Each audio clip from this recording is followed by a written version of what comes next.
এই জগতের মানুষ বেশিরভাগ তাদের সততা হারিয়ে ফেলেছে লোভের বশে। লোভ হলো মানুষের বড় শত্রু, কিন্তু এর প্রতিফল খারাপ জেনেও মানুষ এগিয়ে যায়। তাই প্রিয় বন্ধুরা, লোভ মানুষের সবচেয়ে বড় শত্রু। আজ আমি এমন একটি বিষয় নিয়ে কথা বলতে চাই যেটা আমরা সবাই জানি, কিন্তু খুব কম মানুষ মানতে চায়। সেটা হলো লোভ। এই পৃথিবীতে আমরা প্রতিদিন মানুষ দেখি, হাসছে, কথা বলছে, সম্পর্ক গড়ছে, কিন্তু একটা প্রশ্ন করি, এই মানুষগুলোর ভিতরে কি সত্যি সততা বেঁচে আছে? না। সত্যিটা হলো, আজকের দিনে অধিকাংশ মানুষ তাদের সততা হারিয়ে ফেলেছে, আর তার একটাই কারণ লোভ। লোভ এমন একটা জিনিস যা ধীরে ধীরে মানুষকে ভিতর থেকে শেষ করে দেয়। প্রথমে মানুষ ভাবে একটু বেশি পেলেই ক্ষতি কী, তারপর সেই একটু ধীরে ধীরে অনেকটা হয়ে যায়, আর এক সময় মানুষ বুঝতেই পারে না সে কোথায় এসে দাঁড়িয়েছে। বন্ধুরা, লোভ কখনো মানুষের বন্ধু নয়। লোভ এমন এক আগুন যা যত জ্বালানি পায় ততই জ্বলে ওঠে। মানুষ লোভ যখন অনেক বেশি পায় সেখান থেকে ফিরে আসতে পারে না, সেখানে আরও বলে এগিয়ে চলে, আর লাস্টে তারা আগুনে ঝাঁপ দেয়। আমরা জানি লোভের ফল খুব খারাপ। আমরা জানি অন্যায় করে পাওয়া সুখ কখনো স্থায়ী হয় না। তবুও কেন মানুষ সেই পথে হাঁটে? কারণ লোভ মানুষকে অন্ধকার করে দেয়। লোভ মানুষকে তার বিবেক ভুলিয়ে দেয়। লোভ মানুষকে এমন সিদ্ধান্ত নিতে বাধ্য করে যা সে স্বাভাবিক অবস্থায় কখনো নিত না। একজন মানুষ যখন লোভে পড়ে তখন সে আর মানুষ থাকে না, সে হয়ে যায় নিজের ইচ্ছার দাস। সে তখন আর ভালো মন্দর বিচার করে না, সে শুধু ভাবে আমার কি লাভ। বন্ধুরা, একটা সময় ছিল যখন মানুষ সম্পর্ককে গুরুত্ব দিত, বিশ্বাসকে মূল্য দিত, সততাকে সম্মান করত। কিন্তু আজ অনেক মানুষ সম্পর্ক ভেঙে দেয় টাকার জন্য, বিশ্বাস ভেঙে দেয় নিজের স্বার্থের জন্য, সততা বিক্রি করে দেয় সামান্য লাভের জন্য। এটাই কি আমাদের সমাজ? এটাই কি আমাদের মানবতা? একটা ছোট্ট উদাহরণ দিই।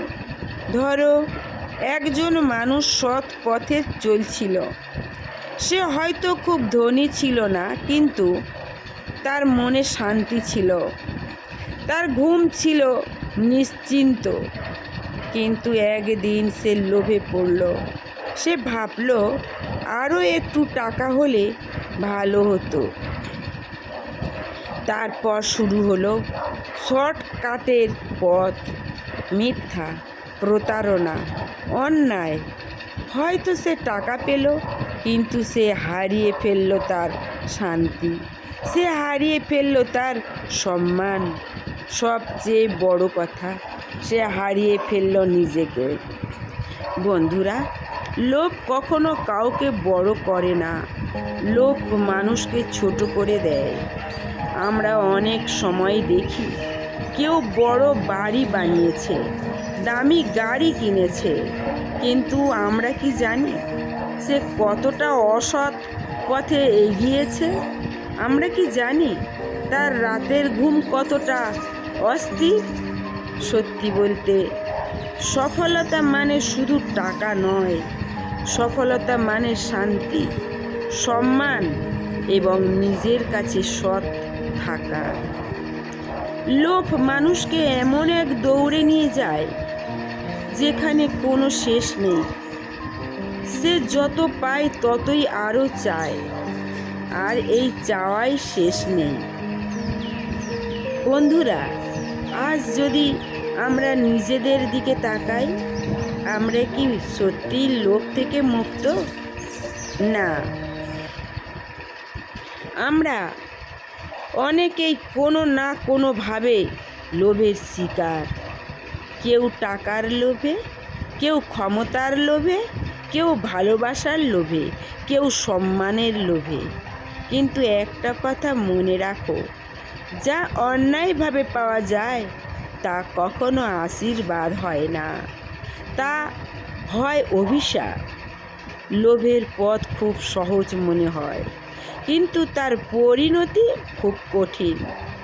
লোভ মানুষকে একা করে দেয়, লোভ মানুষকে সম্পর্কহীন করে দেয়।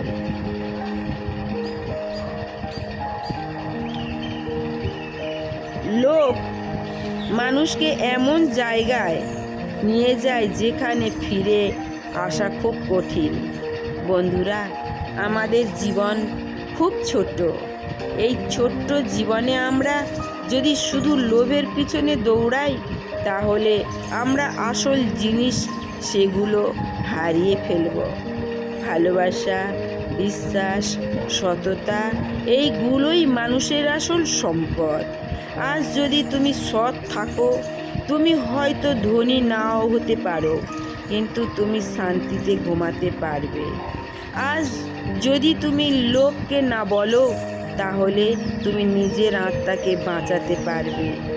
মনে রাখো, একজন সৎ গরিব মানুষ একজন অসৎ ধনী মানুষের থেকে অনেক বেশি সুখী, কারণ তার মনে কোনো ভয় নেই, তার মনে কোনো অপরাধ বোধ নেই। বন্ধুরা, আজ আমরা যদি নিজেদের পরিবর্তন না করি, তাহলে এই সমাজ কখনো পরিবর্তন হবে না। পরিবর্তন শুরু হয় নিজের ভিতরে থেকে। তুমি যদি সৎ হও, তুমি যদি লোভকে না বলো, তাহলে তুমি একজন উদাহরণ হয়ে উঠবে, আর একজন মানুষের পরিবর্তন। ধীরে ধীরে পুরো সমাজকে বদলে দিতে পারো। শেষে একটা কথাই বলবো, লোভ তোমাকে হয়তো কিছু সময়ের জন্য সুখ দেবে, কিন্তু সততা তোমাকে আজীবনের শান্তি দেবে। তাই সিদ্ধান্ত তোমার। তুমি কি অস্থায়ী সুখ চাও, নাকি স্থায়ী শান্তি? লোভের পথ ছেড়ে দাও, সততার পথ বেছে নাও, কারণ শেষ পর্যন্ত জয় সত্যেরই। ধন্যবাদ। ভালো থেকো, সুস্থ থেকো, সুন্দর থেকো, আর সাবস্ক্রাইব, কমেন্ট, শেয়ার করে আমার সঙ্গে থাকো নিত্য নতুন ভিডিও নেওয়ার জন্য।